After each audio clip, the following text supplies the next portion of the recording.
ಮಾಡಿರಿ ಅಂದು ಹೇಳಿದ. ಇವೆಲ್ಲ ಪ್ರಶ್ನೆ ನಮ್ಮ ಬಾಪುಗೌಡರು ಮಾಡ್ತಾ ಇದ್ದಾರೆ, ಇನ್ನುಳಿದಲ್ಲಿ ಪತ್ರಕರ್ತರು ಮಾಡ್ತಾ ಇದ್ದಾರೆ.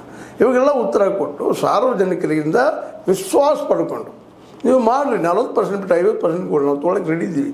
100 ರೂಪಾಯಿಗೆ 50 ಬರ್ತದೆ. ನಾಳೆ ನಮ್ಗೆ ಅಷ್ಟು ದುಡ್ಡು ಬರಲಿಕ್ಕಂದ್ರೆ ಜವಾಬ್ದಾರಿ ಯಾರು? Who is the responsible? Doctor Shivananda Neelan ಅವ್ರು ಹೇಳಿದ್ರು ನಾನು ರೆಸ್ಪಾನ್ಸಿಬಲ್ ಅಂತೇಳಿ.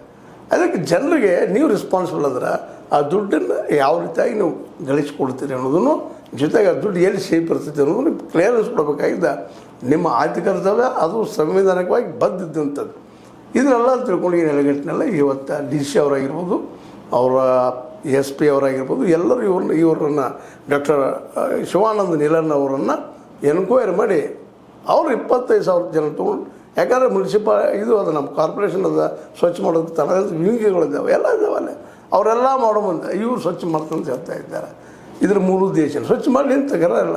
ಅವ್ರಿಗೆ ನಾವು ನಮ್ಮ ಟ್ಯಾಕ್ಸದ ಪೇಮೆಂಟು ಮಾಡ್ತಾಯಿದ್ದೀವಿ. ಮತ್ತು ಯಾರು ದುಡ್ಡಿಂದ ಎಲ್ಲ ಪೇಮೆಂಟ್ ಮಾಡ್ತಾರೆ? ನಮ್ಮ ಜನರ ದುಡ್ಡಿಂದ. ನೀವು ಪಾಪ ನಮ್ಮ ದುಡ್ಡು ತೊಗೊಳ್ಳೋರು ಸ್ವಚ್ಛ ಮಾಡ್ತಾನಂದ್ರೆ ಅಲ್ಲಿ ಅವ್ರನ್ನ ಮನೆಗೆ ಕಳಿಸ್ಬೇಕು. ಆ ಒಂದು ದಿವ್ಸ ಮಾಡಿ ಮುಂದೆ ಅನ್ನೋ ಸಹಿತ ಪ್ರಶ್ನೆಗಳಿದ್ದಾವೆ. ಏನೂ ಇರಲಿ, ಡಾಕ್ಟರ್ ಶಿವಾನಂದ ನೀಲನ್ ಅವರವರು ತಮ್ಮ ಪ್ರಾಮಾಣಿಕ ಕೆಲಸದ ಉದ್ಯೋಗದ ಯಾವಾದ ದುಡ್ಡು ನೀವು ಹೂಡ್ತಾ ಇದ್ದಾರೆ. ಯಾಕೆ 25,000 ಜನಕ್ಕಂತ ಊರು ಸ್ವಚ್ಛ ಮಾಡುವಂಥ, ಬೆಳಗಾವಿ ಸ್ವಚ್ಛ ಮಾಡೋಂಥ ಕೆಲಸ ಹೇಳಿದ್ದಾರೆ.